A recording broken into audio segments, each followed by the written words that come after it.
నేను కొత్తపేట మన ఒక ఆమె నా ఇంట 6 నెలలు చేసి ఆగిపోయింది. అలా ఆయన కాలు చేతులు పడిపోయి ఇంట్లోనే కూర్చొని ఇడ్లీ దోశలు అమ్ముకుంటుంది. కొత్తపేటలో మా గురువు గారు వస్తున్నారు, అక్కడ మీటింగ్ ఉంది. స్కూల్ ఆయమ్మకి వస్తున్నట్టు చెల్లి అని నా ఫోటో నల్గొండలో అమ్మ పెట్టింది. నా ఫోటో చూస్తే నేనే పక్కింట బీవీపీని మమ్మీ ఆ ఫోటో అంటే ఇంటిలో నా దగ్గర గుర్తొచ్చింది. బీవీపీ నీకు ఎంత వస్తున్నాయా అని. ఎందుకక్క అన్న.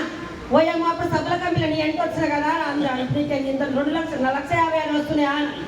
అవునక్క అన్న. ఓయమ్మ పక్కింటి ఎక్కడ మా కంపెనీలు వేసిపోతుందంటే నేను రాలేదే అని చెప్పి. నువ్వు పక్కింటి ఎక్కడ పోయి నేను బయలుపడి మంది మాటని మన మొత్తం మళ్ళీ వచ్చాక ఇలాగమైనా చెప్పి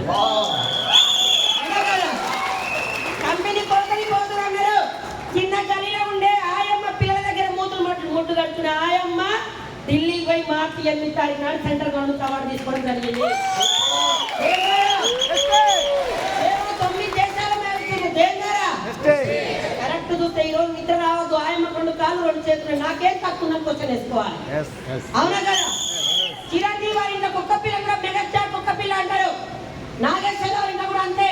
స్కూల్ ఆయమ్మ వంశంలో ఎవరు కోటీశ్వరులు లేరు.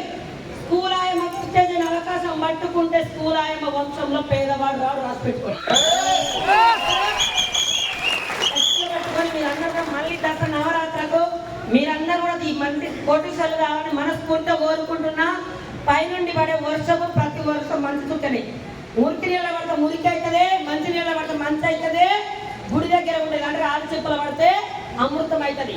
ఏ జన్మల పుణ్యం చేస్తున్నావు ఎంఎస్ఆర్ అసోసియేషన్ కూడా నేను జన్మ చేస్తున్నాను.